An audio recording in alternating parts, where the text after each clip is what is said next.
Ton homme ne veut pas s'engager car il n'a pas confiance en toi. Bienvenue sur ma chaîne. Pour celles qui ne me connaissent pas, je m'appelle Tessa et ma mission c'est d'aider les femmes à amener leur homme à s'engager, quel que soit le type d'engagement. Donc peut-être que vous voulez vous marier, vous voulez qu'il officialise la relation en public, vous voulez qu'il vous présente à sa famille et à ses amis, vous voulez emménager à deux, acheter un bien à deux, avoir des comptes communs ou des investissements ensemble. Vous voulez redevenir sa priorité s'il voit une autre femme ou il a une liaison. Ou vous voulez simplement qu'il s'investisse, qu'il s'implique un peu plus dans la relation. Donc n'hésitez pas à vous abonner, cette chaîne est faite pour vous. J'aide les femmes grâce à l'intelligence émotionnelle, donc je les aide à développer toutes leurs compétences émotionnelles, au même titre que des compétences techniques, pour les aider à devenir la meilleure version d'elles-mêmes et créer un environnement dans lequel l'homme aura envie de s'engager. Donc il faut que ce soit son choix, un choix personnel, et non pas le forcer, le manipuler pour qu'il vienne. Il faut que ce soit fait sans effort. Donc n'hésitez pas à prendre un coaching gratuit de 45 minutes avec moi. Ne restez pas toute seule dans votre coin à vous débattre et à vous torturer émotionnellement. Vous avez mon adresse mail faitdelengagement@gmail.com. Et je propose également un accompagnement personnalisé payant de 4 mois pour vous aider à vous transformer, pour devenir la meilleure version de vous-même, répondre à vos propres besoins émotionnels, donc être autosuffisante émotionnellement, ne plus être dépendante d'un homme, mais également répondre aux besoins émotionnels de votre homme. Et n'hésitez pas à vous inscrire également à la liste pour pouvoir recevoir mon e-book. Le e-book s'appelle « Comment l'amener à s'engager et bâtir votre couple en 5 étapes grâce à l'intelligence émotionnelle ». Vous vous inscrivez et vous le recevrez à 20h, heure de Paris. Pour revenir à notre sujet, donc, il ne vous aime, il ne veut pas s'engager car il n'a pas confiance en vous. Ce qu'il faut comprendre, c'est que la confiance, ce n'est pas parler des sujets que vous connaissez déjà, les sujets positifs. C'est facile de parler de ce qu'on aime déjà, des points communs ensemble.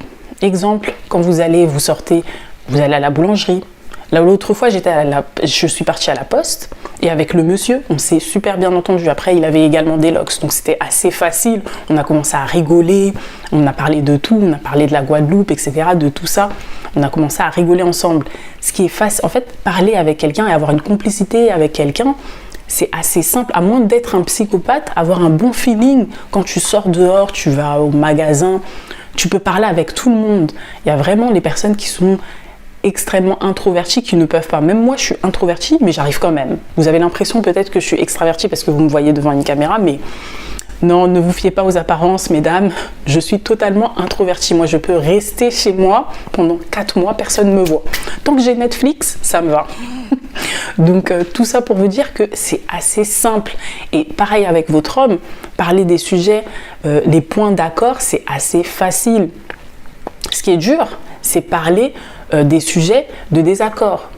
Et c'est à ce moment-là qu'on va voir s'il y a vraiment une confiance entre vous ou non. C'est ces moments-là clés en fait qu'il faut travailler. Et s'il n'a pas confiance, c'est parce qu'il ne veut pas aborder certains sujets avec vous. Je vais prendre un exemple, on va prendre un exemple ensemble. Imaginez que vous discutez avec votre homme et votre homme vous dit « Je suis amoureuse d'une autre femme ».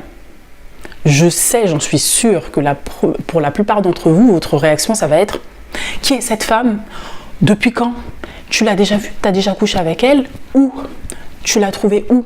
C'est ta collègue ? C'est ceci, c'est cela ?» Vous allez devenir des investigatrices, vous allez lui poser un tas de questions, des enquêtrices incroyables.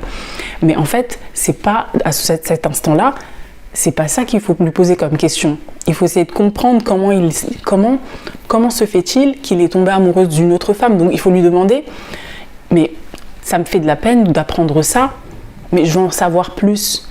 Comment ça s'est passé ? Qu'est-ce qui t'a amené à cette relation ? Il faut qu'il puisse exprimer ses émotions de manière sincère et sans jugement. Mais le problème, c'est que si vous lui posez un tas de questions, en fait, vous allez le juger. Votre seule problématique à cet instant-là, c'est votre ego pas mal placé, parce que je comprends que ça puisse faire mal de savoir que son homme aime une autre femme, mais c'est pour ça qu'il faut placer son ego de côté. Il faut vraiment prioriser le bien-être de votre homme avant vous-même, avant votre ego. L'ego, sur le court terme, effectivement, ça va vous faire mal, mais il faut viser le long terme. Et sur le long terme, comprendre qu'est-ce qui l'a amené, comprendre ses sentiments, comprendre ses intentions réelles derrière cette relation, C'est ça qui va vous permettre de vous améliorer pour améliorer la situation. Et pour la plupart, je sais que vous allez réagir de la mauvaise façon. Mais qu'est-ce que tu as fait? Pourquoi? Comment ça se fait? Je t'ai tout donné et voilà ce que j'ai en retour, etc., etc. Vous allez l'accuser et ça, c'est la pire réponse. Vous êtes toutes éliminées. En fait, vous avez raté le test. Vous voyez toutes les émissions X Factor, etc. Ils appuient toujours sur le bouton rouge. Ben voilà, pareil, le bouton rouge, vous êtes éliminé, morte dans le game. Donc, ce n'est pas comme ça qu'il faut réagir. Et si il ne veut pas parler avec vous, c'est parce qu'il sait d'avance que vous allez réagir de cette façon, parce que vous avez probablement déjà eu d'autres discussions par le passé. Et pendant ces autres discussions, vous aviez déjà réagi de cette façon. Donc si vous voulez qu'il s'ouvre à vous, pour qu'il s'ouvre à vous, vous devez changer votre manière de penser. Vous devez changer votre perception des choses.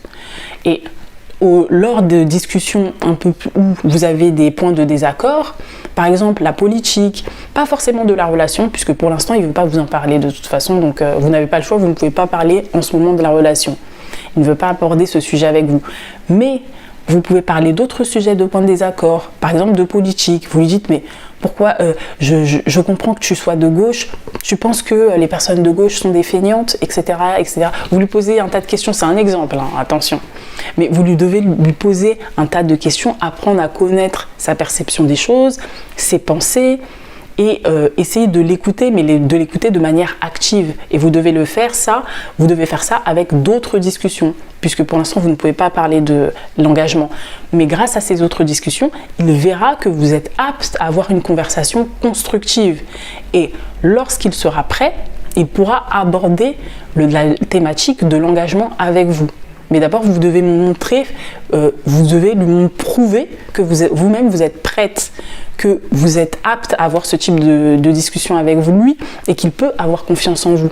Il peut se confier à vous. Il peut vous présenter toutes ces différentes conceptions de la vie et ses réelles raisons. Parce que s'il aime une autre femme ou autre chose, des choses qui ne vous plaisent pas, est-ce qu'il est prêt à vous dire des choses qui ne vous plaisent pas?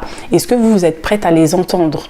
C'est ça la réelle confiance dans un couple. Donc j'espère que ça a été clair. Je sais que je bégaye, je parle un petit peu, c'est un peu flou, mais vous voyez, YouTube, c'est assez plus compliqué. Moi, avant, je faisais plutôt des shorts. Donc là, me remettre à YouTube, laissez-moi la main, mesdames, laissez-moi le temps de m'habituer pour organiser mes idées. Mais c'est vrai que c'est un exercice extrêmement dur.